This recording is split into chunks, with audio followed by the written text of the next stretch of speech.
December 10న అంతర్జాతీయ మానవ హక్కుల దినోత్సవం నుండి జనవరి 3 భారత రాజ్యాంగ సభ సభ్యులు జైపాల్ సింగ్ ముండా 122వ జయంతి వరకు పోలవరం నిర్వాసితుల హక్కుల కొరకు ప్రచార కార్యక్రమాన్ని నిర్వహిస్తున్నట్లు ఆదివాసీ మహాసభ న్యాయ సలహాదారు అయిన పురపు సూర్యనారాయణ అన్నారు. ఈ సందర్భంగా ఆయన మాట్లాడుతూ జైపాల్ సింగ్ ముండా ఆదివాసీల కొరకు ఎంతో కృషి చేశారని, వారిలో చైతన్యం తీసుకురావడం కోసం చాలా కష్టపడ్డారని అన్నారు. ఆయన రాజకీయ పార్టీ ఏర్పాటు చేసి 30 స్థానాలు గెలుచుకున్నారని అన్నారు. ఇప్పుడు ప్రస్తుతం పోలవరం నిర్వాసితులు అనేక ఇబ్బందులు ఎదుర్కొంటున్నారని, వారికి రావలసిన పరిహారం పూర్తి స్థాయిలో రాలేదని, పరిహారం అందజేసే వరకు పోలవరం ప్రాజెక్టు నిర్మాణం చేపట్టకూడదని అన్నారు. ఈ కార్యక్రమంలో పూనెం విష్ణు, మడకం వెంకటేష్, గిన్నేపల్లి వెంకటేష్, ముర్చిక రంజిత్ కుమార్ దొర, యామల యాకోబు, కొమరం కావేరి తదితరులు పాల్గొన్నారు. మొత్తం గిరిజనులందరిలోని కూడా చైతన్యం తీసుకువచ్చారు.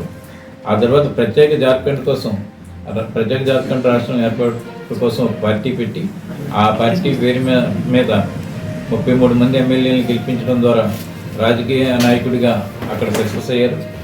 ఆ విధంగా ఆ తర్వాత రాజ్యాంగం రాసేటటువంటి పరిస్థితుల్లో మొత్తం ఆయన గిరిజన ప్రాంతాలన్నీ తిరిగి షెడ్యూల్డ్ వాళ్ళ సమస్యలన్నింటి మీద కూడా ఆ రాజ్యాంగ సభ ముందుకు తీసుకొచ్చి ఆ డిబేట్స్ అన్నింటిలోని కూడా ఈవేళ గిరిజనులు అనిపిస్తున్నటువంటి సిస్ షెడ్యూల్తో పాటు ఇతర ఆర్టికల్స్ అన్నీ కూడా గిరిజనులకు సంబంధించినవి కూడా జైపాల్ సింగ్ ముండా అప్పుడు రాజ్యాంగ సభను ఒప్పించి అంబేద్కర్తో డిస్కస్ చేసి అవన్నీ కూడా ఆ రోజే సాధించినటువంటి వ్యక్తిగా చాలామందికి గిరిజనులు కూడా తెలియదు కాబట్టి ఈరోజు ఈ ప్రచార కార్యక్రమాన్ని కొనసాగిస్తాం.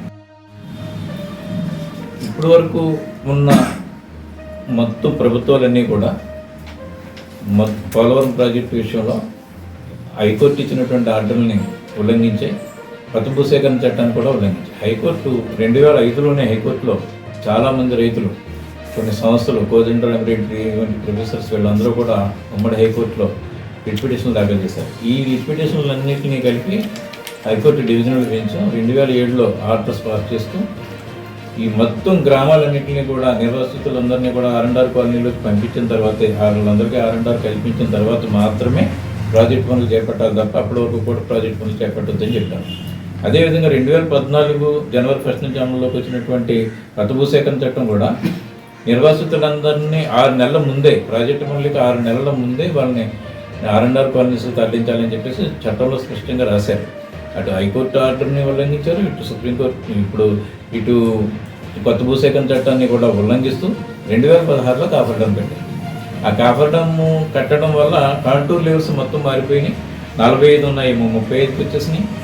అప్పుడు కొత్తగా 65 గ్రామాలు మళ్ళీ చేర్చాల్సినటువంటి పరిస్థితి రావడానికి కూడా కాఫర్ డ్యామే కారణం. కాబట్టి అసలు మీరు ప్రాజెక్టు నిర్మాణం చేసేటప్పుడు మీ సౌలభ్యం కోసం ఫస్ట్ ఫేజ్, సెకండ్ ఫేజ్ పెట్టుకోవాలి తప్ప హైకోర్టు ఏదైతే ఆదేశాలు ఇచ్చిందో మొత్తం అందరికీ ఉపాధి కల్పించి అందరినీ R&R కాలనీస్ పంపించేటంత వరకు కూడా నిర్మాణ పనులు ఏమీ కూడా చేపట్టకూడదు. అదేవిధంగా వీళ్ళు ఇచ్చేటటువంటి అరకొర నీతులు కూడా సరిపోవు. బడ్జెట్ని మళ్ళీ రివైజ్ చేయాలి. కేంద్ర ప్రభుత్వమే నేరుగా ఈ ప్రాజెక్టును చేపట్టి కేంద్ర ప్రభుత్వమే